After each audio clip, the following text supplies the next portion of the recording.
ძალიან საინტერესოდ ვითარდება პროცესები ჩვენს რეგიონში ზოგადად და კონკრეტულად ჩვენი ქვეყნის გარშემო. სიმართლე გითხრათ, მე არ ველოდი, რომ ამერიკის შეერთებული შტატები ასეთი აქტიური იქნებოდა საქართველოსთან მიმართებაში. რამდენიმე ხანია, ერთი კვირაა ცოტა მეტი, მას შემდეგ რაც შეიძლება ერთი კვირა არც არის. მას შემდეგ რაც კონგრესმენმა ვილსონმა დაუსვა შეკითხვა სახელმწიფო მდივან რუბიოს, ამის შემდეგ გადაწყვეტილება ან ქმედება მოძნებს. აი დღეს დილით კონგრესმა მიიღო ჩვენი დროით დღეს დილით მიიღო მნიშვნელოვანი აქტი, რომელიც გამოარკვევს, ევალება თავდაცვის დეპარტამენტს და სახელმწიფო დეპარტამენტსაც საქართველოში ჩინური და ირანული და რუსული გავლენების შესწავლა. გასაკვირველია ზედაპალატამ ეს ყველაფერი უნდა დაამტკიცოს, ჯერჯერობით ეს ძალაში არ არის, ეს მთელი პროცესია, მთელი პროცედურაა, მაგრამ მაინც. ამავდროულად გუშინ ჩატარდა ისი თქვენ, რომ არაჩვეულებრივად წარიმართა მერქი ვერ ვიტყვი, მოკლედ გაიმარჯვა, მაინც ასე უნდა ვთქვათ, ფაშინიანმა და ირაკლი კობახიძემ მიულოცა ფაშინიანს პირველი იყო, ვინც მიულოცა სომხეთში გამარჯვებულ პოლიტიკურ ძალას და პრემიერ-მინისტრ ფაშინიანს. მეც მიმაჩნია, რომ ეს არის პოზა. ეს იყო პოზა. თუმცა შესაძლოა მე ვცდები. მოკლედ, რატომ მიულოცა ამაზე არ ვილაპარაკებთ, მაგრამ აი რა პროცესები მიმდინარეობს კავკასიაში, ამაზე კი ვილაპარაკებთ თენგო აბლოთიასთან, ჩემს კოლეგასთან. თენგო, აი მითხარი, როგორ გონია საქართველოს ხელისუფლება აზრზე მოვა, ყუაზე მოვა?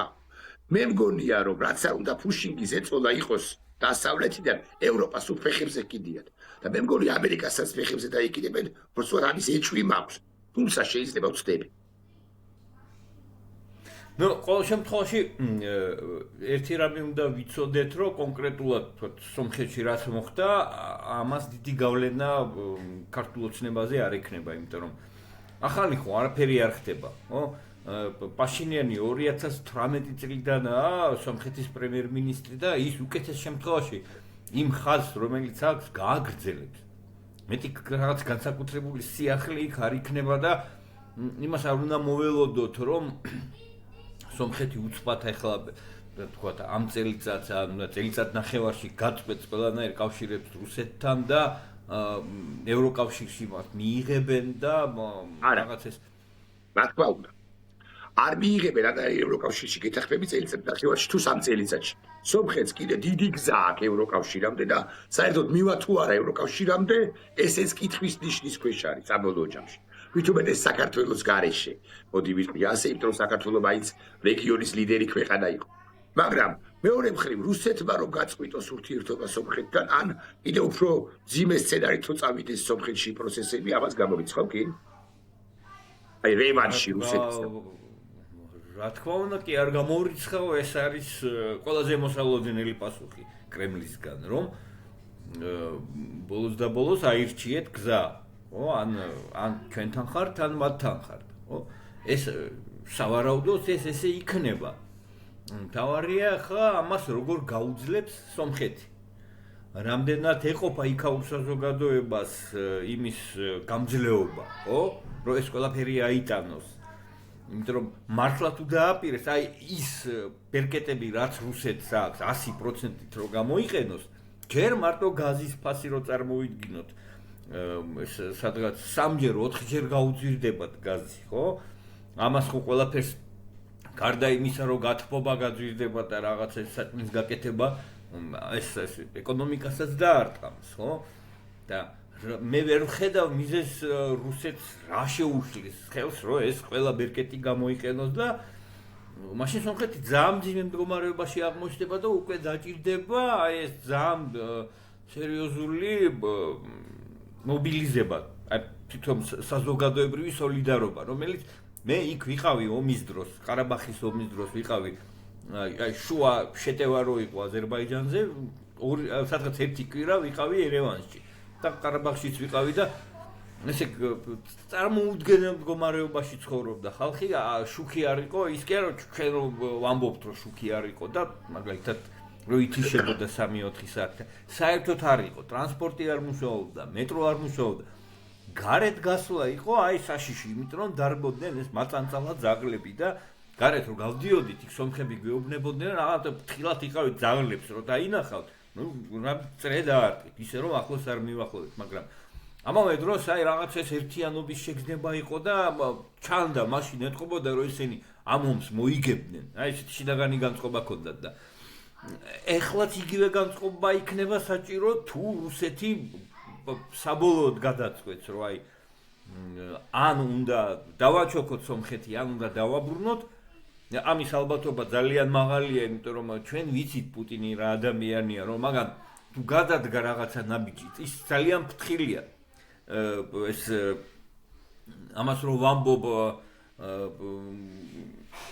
რუსეთის მიერ უკრაინაში ომის დაწყების ფონზე შეიძლება ცოტა სასასილო ჟღერდეს, მაგრამ ეხლა ჩვენ უკვე ყველამ ვიცით რომ არაპირებდა პუტინი იქ სერიოზულ ომს. ეხლა უკან არიცით რომ ენახა, ხო, აი მაშინ 22 წელს რა მოელოდა, მე აბსოლუტურად დარწმუნებული ვარ რომ იქ არანაირი მსგავსი არც ომი იქნებოდა და არაფერი.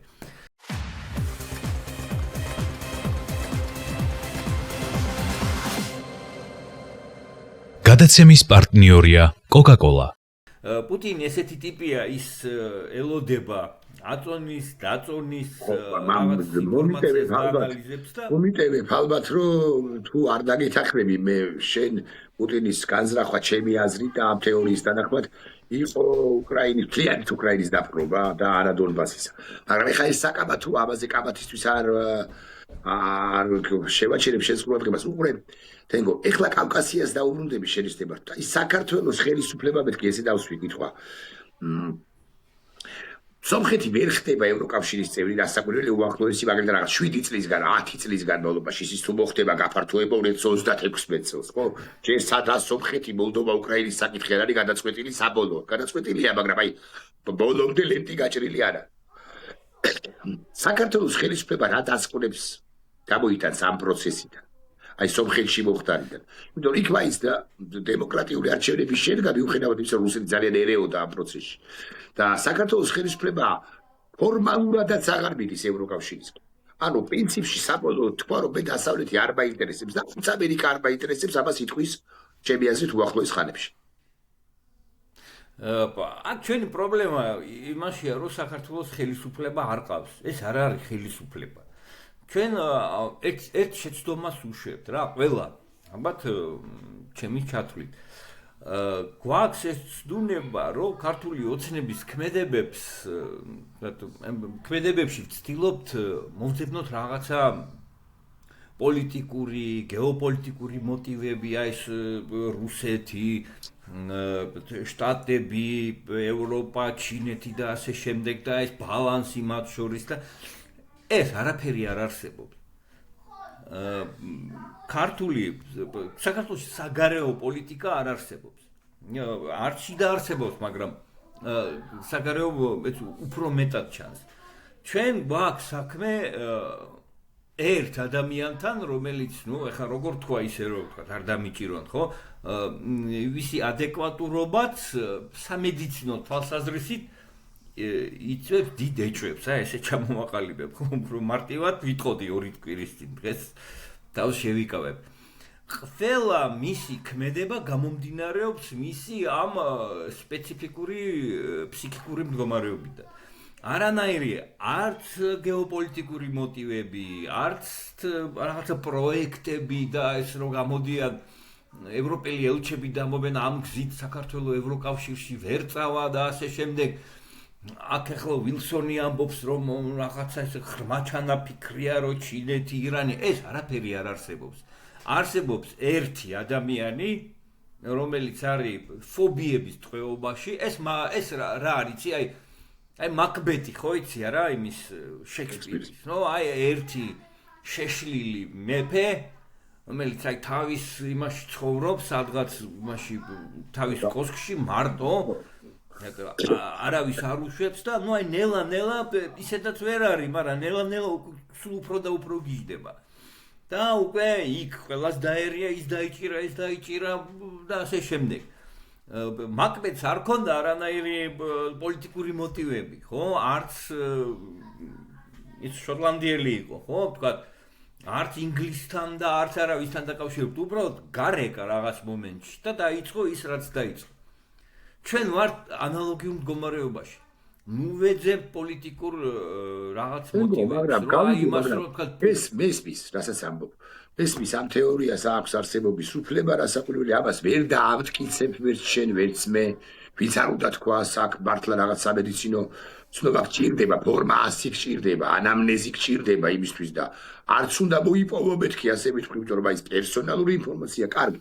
იცი რა გითხრა მაგ. თუ ეს 100-ია და ამ თეორიას აქვს არსებობის უფლება.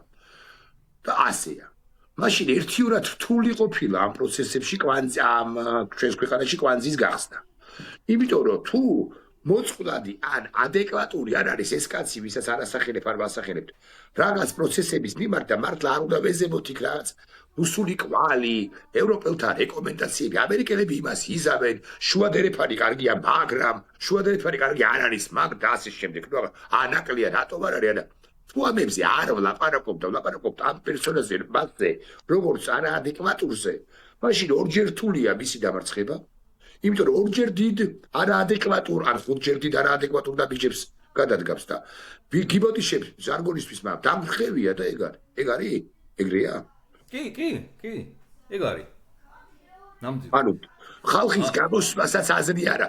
აქ დიქტატურა ვერ ჩაბეტონდება, რაც არ უნდა. აქ ყოველთვის იქნება fake დიქტატურა.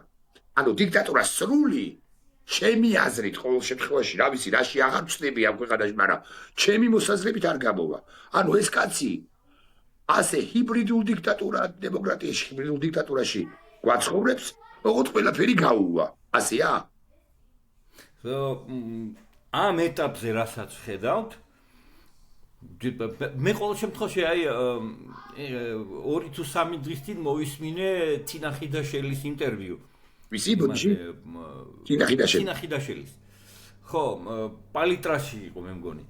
ხო და მაგამ თქვა სამსაყურადღებო განცხადება გააკეთა, რომ აი ამ ქართულ ამერიკულ რაღაც ეს მოლაპარაკებებში ესე ქართული მხარე აყენებს საკითხს ისე რომ ჩვენ ყველაფერზე ვართ თანახმა, ყველაფერზე ვართ სამსვლელები, ოღონდ მოიხსნას ბიძინა ივანიშვილის სანქციები.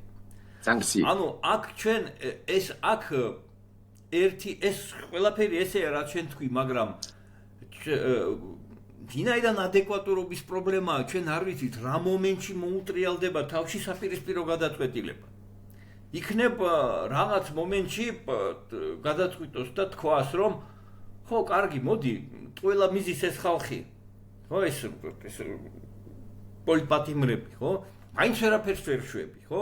ეს კანონები მივიღე, ეს გავაკეთე, ამდენი ხალხი დავიჭირე, დავაჯარიმე ხალხი აკერის იყო, წულუკიანთან დებატებში იყო 500,000 ქონია ვალი და რაღაც მომენტში შესაძლოა მაგ დასკვნამდეც მივიდეს ისევ თავისი ფსიქოლოგიური მდგომარეობიდან გამომდინარე, რომ ეს არ ჭრის არაფერი და ტყუილად წვალობ მე რაღაცაზე მოდი იქნებ ჩემი ეს ფული მაინც გადავირჩინო და რაღაცა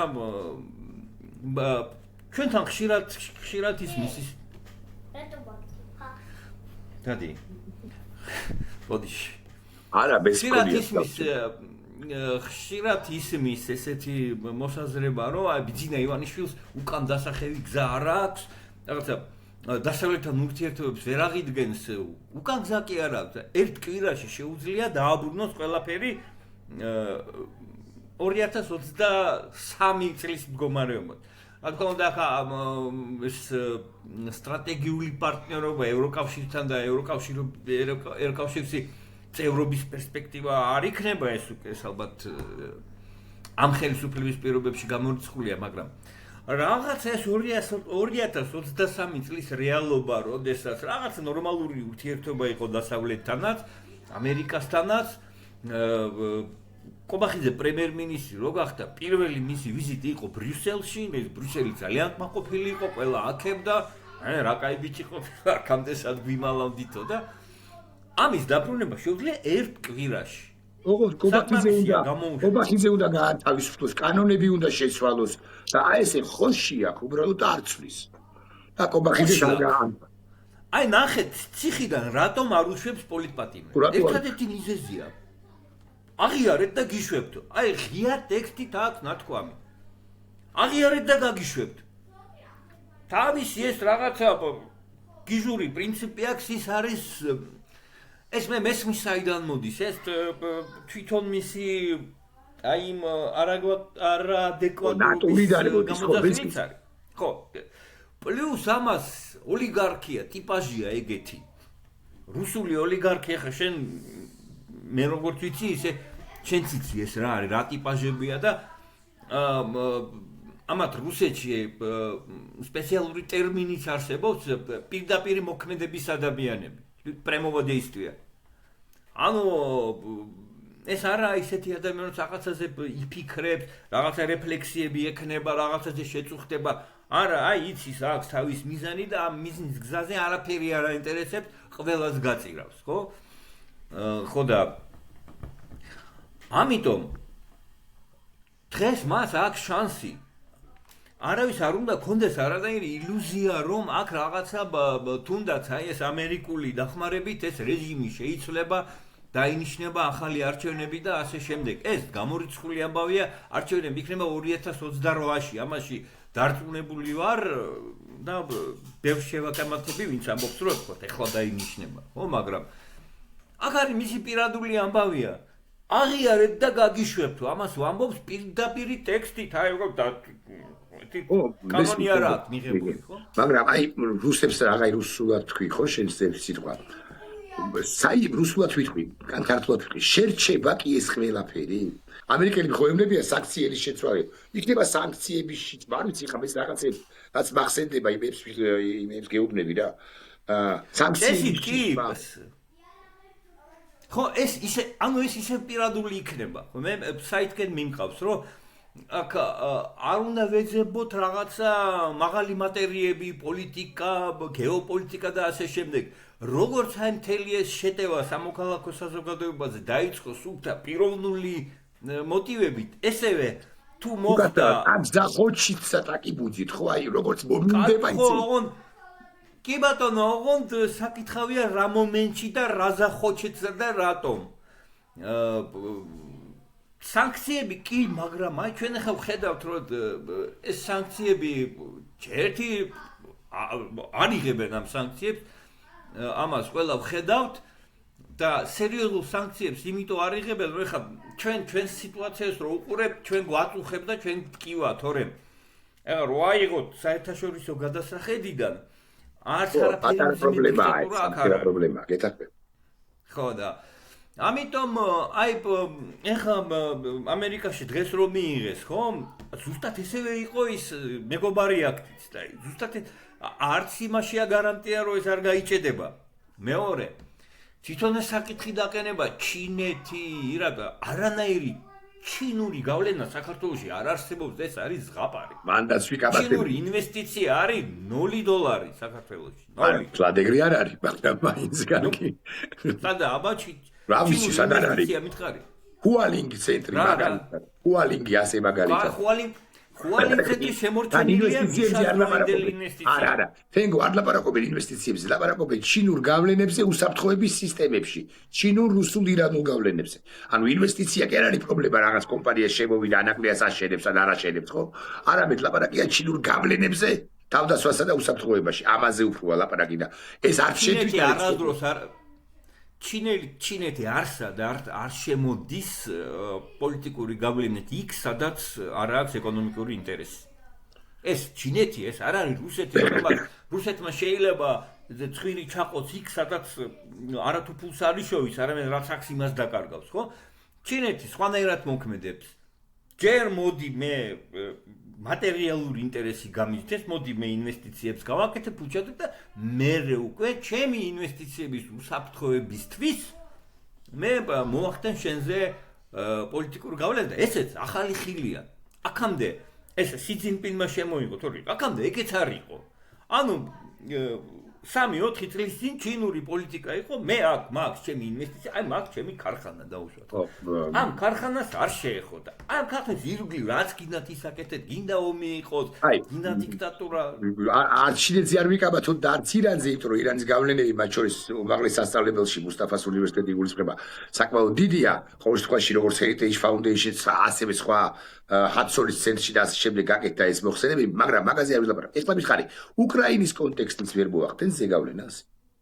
აი უკრაინა კარგი არ თქვათ რომ იმარჯვებს, მაგრამ უკრაინა არ მარცხდება. ეს ხომ ქართული ოცნების აპოლოგეტებიც კი აღიარებენ. ჩალვა რამიშვილი გამოდის 5 დღის წინ და ბიჭო პეტერბურგში თურმეო აფეთქებები ისმისო და რუსეთიო სუსტდებაო.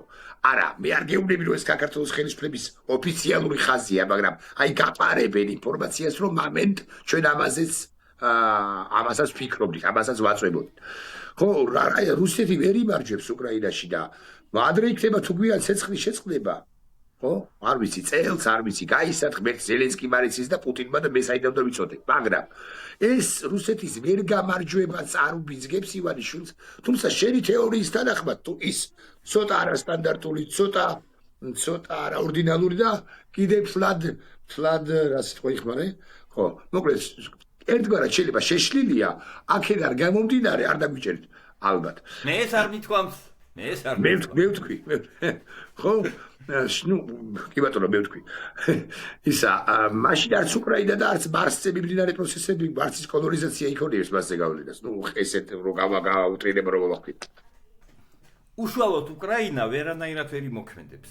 იმიტომ რომ უკრაინასთან მიმართებაში რიტორიკა როგორც ხედავთ უკვე შერბილებულია, ხო?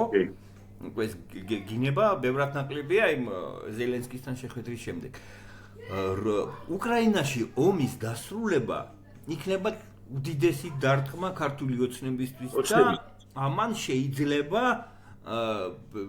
ბევრ ცვლილებას სტარტი მისცეს საქართველოში, იმიტომ რომ თუ მორჩა ომი უკრაინაში, გაიხსნება კომუნიკაციები, რუსეთიდან მოიხსნება სანქციები, მთელი ეს მილიარდები, რაც ახლა აქ შემოდის და ლარის კურსს ამყარებს და ფინანსურ სტაბილურობას უზრუნველყოფს, მთელი ეს ფული გაქრება.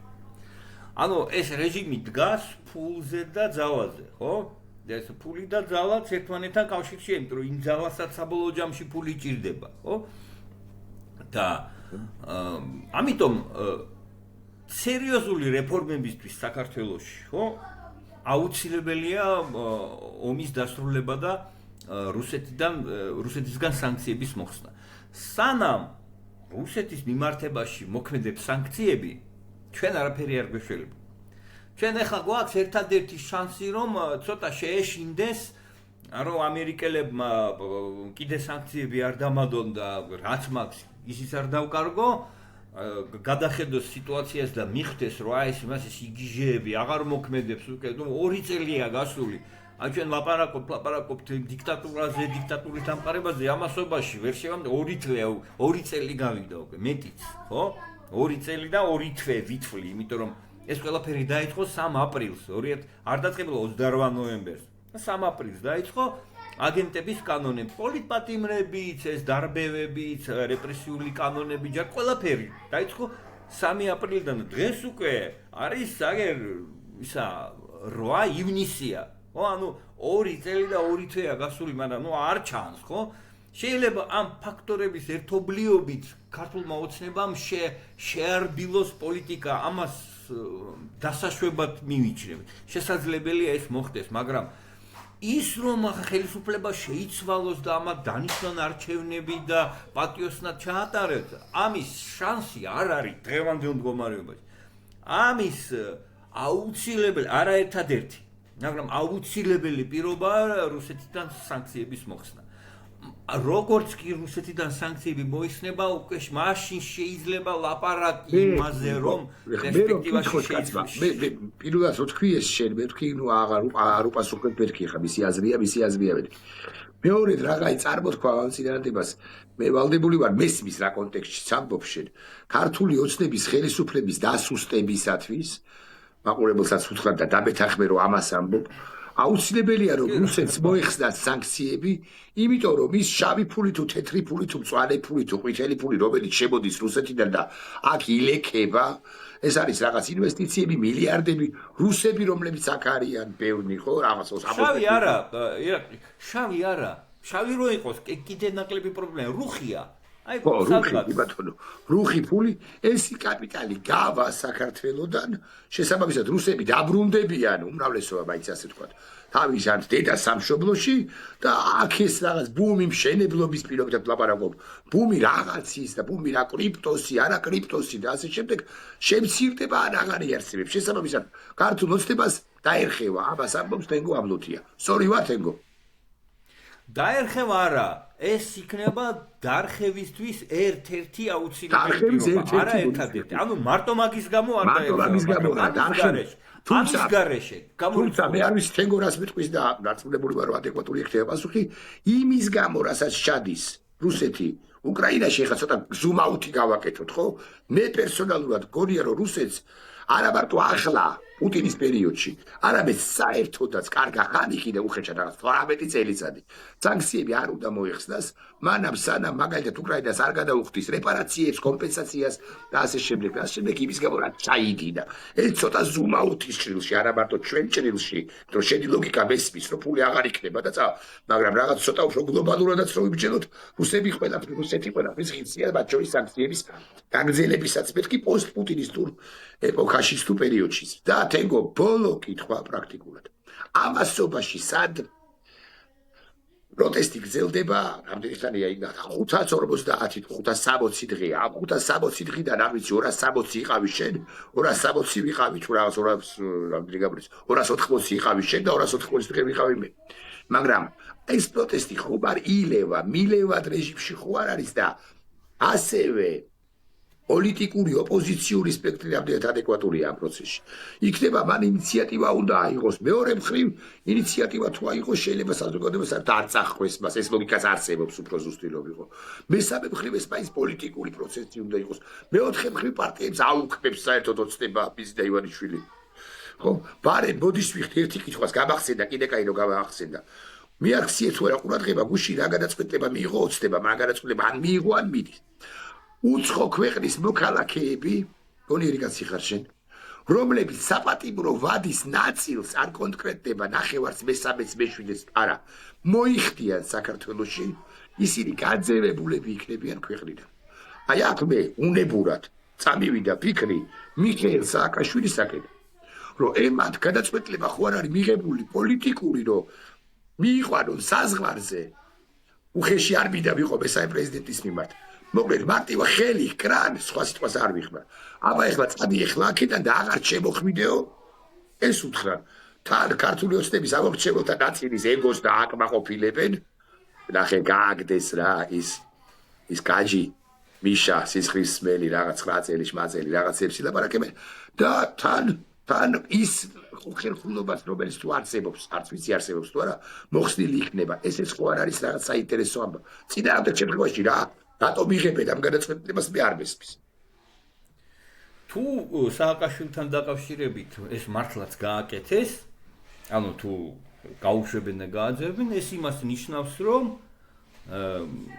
ბიზნეს ტვინში რაღაცა იცვლება და ეს იქნება რაღაც უფრო ფართო პროცესის, უფრო ლიბერალიზაციის, რა, ამ ჭანჭიკების მოშვების დასაწყისი, ამ დასაწყისს ჩვენ დღესაც ვხედავთ იმაში 4 ოქტომბრის სასამართლოში ძალიან პოზიტიური პროცესები ხდება, რომ 21 კაცი უკვე გათავისუფლებულია.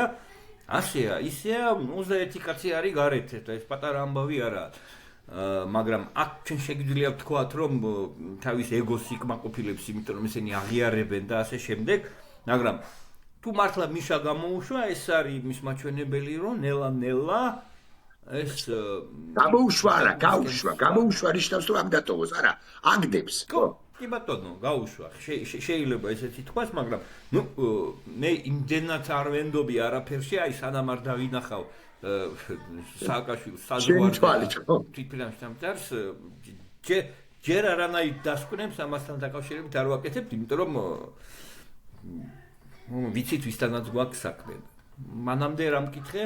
ოპოზიცია რამდენად ადეკვატური ამვითარებაში. და ეს პროტესტი მილევადი არის თუ არა? ხო. ეს ხო? პროტესტი მილევადი როგორაა? პლატოზეა. რაღაცა, აი დაუკვირდი, ხო? აი მე ეს დეკემბერში დაიწყო ეს შაბათის მარშები და მარტო რაც ახლა ნახევარი წელია გავიდა 2 მაქვს გაცდენილი მხოლოდ. ხო, ესე იგი სუდავდივარ. აი ამ შაბათის შაბათის მარსში არის უფრო მნიშვნელოვანი, ვიდრე ის თქვა ყოველდღე როდგანან, რა, ცოტა ადამიანი, იმიტომ რომ მან როგორ აიცი, აი ორ შაბათს, სამ შაბათს როდგანან თქვა, ზოგი კვირაში ერთხელ დადი, ზოგი კვირაში ორჯერ, ზოგი კვირაში სამჯერ და აი შაბათს ყველა ერთად მოდის. ანუ მთელი ის ხალხი, ვინც ნაწილდება იმ დანარჩენი 6 დღე და იმ დგას 500, 600, 700 კაცი. აი ეს 600, 700 ყველა ერთად არის შაბათს და შაბათის მარშის რაოდენობა საკაც 4-5 იქნება არ კლებულობს. ზუსტად ერთი და იგივე რაოდენობა არც მეტია, არც ნაკლებია. ერთხელ იყო მეტი, ირანელები შემოგვიერთდნენ და ერთხელ კიდევ მეტი იყო, ამახაც ბავშვებთან დაკავშირებით დუშენის ამბებზე იყო, შემოგვიერთდნენ და ცოტათი თქვათ მასა მოიმატა. მთლიანობა ეს არის ერთი და იგივე რაოდენობა. 26 მაისს დავინახეთ, რომ დიდ აქციებზე და დანიშნულ აქციებზე, მომზადებულ აქციებზე ადამიანების დიდი რაოდენობის გამოსვლისის მზაობაც ჯერჯერობით არის. და საერთოდ ჩვენც უნდა ვიცოდეთ ყველამ, რომ პოლიტიკური აქტივიზმი არ არის მასობრივი საქმე, ხო? ყველა ქვეყანაში ვინც არ უნდა იყოს, რა მაგარი და ჭკვიანი ერიც არ უნდა იყოს, ის პოლიტიკურ საკითხებზე მით უმეტეს საპროტესტო მოძრაობაში არის ჩართული ყოველთვის ძალიან მცირე პროცენტი მოსახლეობის. ამიტომ მე არ თვლი, რომ პროტესტი მილევადია, მე მიმაჩნია, რომ ის არის პლატოზე, ანუ რაღაც ერთ დონეზე არც ქვემოთ მიდის, არც ზემოთ მიდის. რაც შეეხება ოპოზიციას, მე ძალიან რადიკალური შეხედულება მაქვს, რომელიც არაერთხელ მithქვამს, რომ შენთან არა და აი ახლა ვიტყვი და ბევრი არ მეთანხმება, მე მიმაჩნია, რომ საქართველოში უნდა იყოს მხოლოდ ორი ოპოზიციური პარტია. ანუ აი ალიანს, მე ამ ალიანსის არ მწამს, იმიტომ რომ არის ალიანსი, იმიტომ რომ 8 პარტია, იმიტომ რომ ნათქვამი აქვს, რომ არა, ერთიანისია, არა, ჩვენ ყველა ცალ-ცალკე წავალთ და ასე შემდეგ, რაც ეგ ყველაფერი გვინახია 35 წელია, ამათ ცალ-ცალკე წასვლებს უყურებთ, ბოლოს რო 1-2% რო აქვს ყველას და ბოლოს 15-20% რო იკარგება და გადადის ხელისუფლების ხელში. საქართველოში უნდა იყოს 3 პარტია, ერთი ქართული ოცნება, მეორე ნაციონალების ოპოზიცია, ანუ აი ეს მიშას ეგიდის ქვეშ რაც არის, ხო? თუნდაც იგი ყოფილი ნაცნობზრაობა, ანუ ვისაც არ აქვს დაპირისპირება ნაცნობზრაობასთან, ხო? მესამე საინტერესო. და მესამე უნდა იყოს არანაცური ოპოზიცია. ანუ ის ხალხი, ვინც 3, 4, 5 წლის წინ იყვნენ ქოცები და დღეს ჩვენს რიგებში არიან მიზესთა და მიზესთა გამო. ხო, შეიძლება იყოს აუცილებელი, შეიძლება იყოს ლელო და გახარია, უნდა იყოს ლელო გახარია ერთად. ანუ შუაშისტები ეს უხეშად რო ვთქვა, ხო? ანუ ქართული ოცნება, ნაცმოძრაობა, პირობითი ნაცმოძრაობა და პირობითი არც ნაცი, არც ქოცი. აი ამის იქეთ თუ იქნება კიდე ერთი პარტია, ეგ ამბავი არ დამთავრება. ანუ ჩვენ ისევ იგივე წრეზე წავალთ, ისევ იქნება 8 პარტია, ამ 8 პარტიიდან 6 მიიღებს 2%, ამით დაიკარგება 12-15%, ეს ხმები ისევ განაწილდება, ის რასაც ჩვენ უყურებთ 35 წელი და კიდე ჭკუა ვერ ისწავლეს. კიდე არის ეს ლაპარაკი, რაც მეტი პარტია იქნება, მით უკეთესი, რატოა მით უკეთესი, რაც მეტი პარტია იქნება. ეს თუ ვერ გამოდი კომუნიზმის დროიდან, ხო, 99 წელს რო ამბობდა ამას, ვიღაცა ეს გასაგები იყო. ერთპარტიულ სისტემაში იყავი 70 წელი, მაგრამ გავიდა 35 წელი, გამოიხედეთ, ხო? ყველაზე წარმატებულ ქვეყნებში არის საერთოდ ორპარტიული სისტემებია, ხო, შტატებში. ევროპაშიც ესეა, ორი ძირითადი პარტია და თითო შეიძლება არის, რომელიც მე უცებ რომ ვიღაცასთან კოალიციაში შედის, არც აქვს ეს ლაპარაკი, რომ ჩვენს პოლიტიკური იდენტობას ვინარჩუნებთ და რაღაცა ჩვენი ნომერი და რაღაც სისულელეები. მაგრამ ღიათ აქვს დეკლარირებული, იმას აქვს 45%, იმას აქვს 45%, მე მაქვს 10. ვინც უკეთეს პირობებს შემომთავაზებ, იმასთან წავალ კოალიციაში, ხო? ეს თუ არ მოხდა, მე ამას ვამბობ, მინიმუმ 25 წელი. თუ საქართველოში არ ჩამოყალიბდა ორპარტიული ვერა და სამპარტიული სისტემა, ქართული ოცნება მოიგებს 2022 წლის არჩევნებსაც.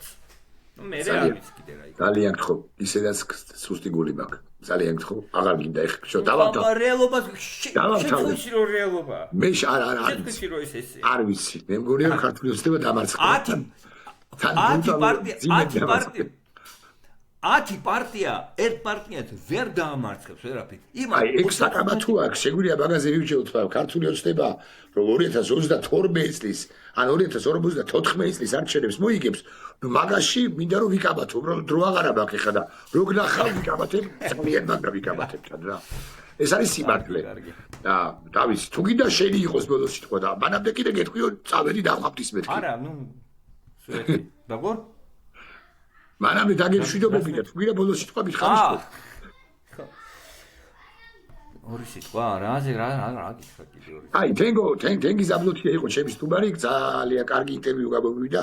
არ დავმალავრო რაღაც, მაგრამ ეს ეხდება უკვე 10 წლებია, რაც მე და თენგო აბლოთია განსხვავებული პოზიციებია.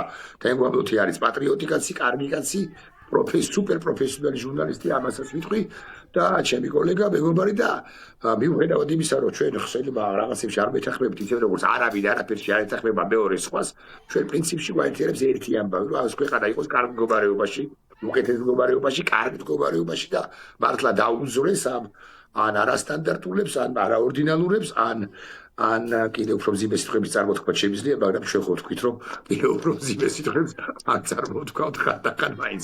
თენგო აბლოთია თქვა ეს. თენგიზ აბლოთია, ჩემი მეგობარი, წარმატებას გისურვებთ, ეგ მადლობა. ნახვამდის.